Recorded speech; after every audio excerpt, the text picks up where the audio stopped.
छोटी बहू ने योजना पर काम शुरू कर दिया। हर रात उसे बड़ी बहू के दरवाजे पर भेजा जाने लगा। बहू नहीं चाहती थी कि बड़ी बहू उसके बेटे की परवरिश करे। उसका कहना था, बड़ी बहू तो अब अकेली नहीं रह सकती। वह बेटे की देखभाल के लायक नहीं। आंगन में यह मर्द कौन है? दूसरा पति मरा अभी कुछ ही दिन हुए हैं और तुमने नियम तोड़ दिया।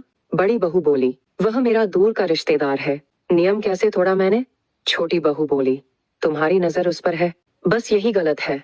बड़ी बहू ने गुस्से में जवाब दिया, मैंने 8 साल से किसी पुरुष को नहीं देखा। अपने पति की याद में अपना जीवन समर्पित किया है। लेकिन छोटी बहू ने कहा, किस काम का वो चरित्र का बोर्ड जो तुम्हारे दरवाजे पर टंगा है? कितने साल हो गए? क्या तुमने मर्द की चाह नहीं रखी कभी?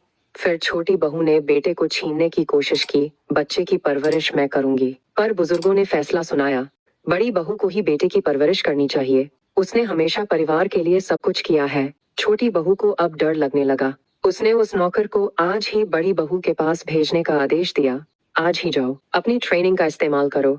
अगर नाकाम हुए तो तुम्हें खत्म कर दूंगी। नौकर बहुत घबराया। जैसे ही वह कमरे में गया, उसने देखा कि बड़ी बहू सिलाई कर रही थी और हाथ में सुई चुभ गई थी। नौकर ने तुरंत उसका जख्म चूसकर खून बाहर निकाला। अब मैंने तेरे मन में आग लगा दी है। बस अब तेरा कोई राज पकड़ लूं तो इस घर में मेरा ही राज होगा।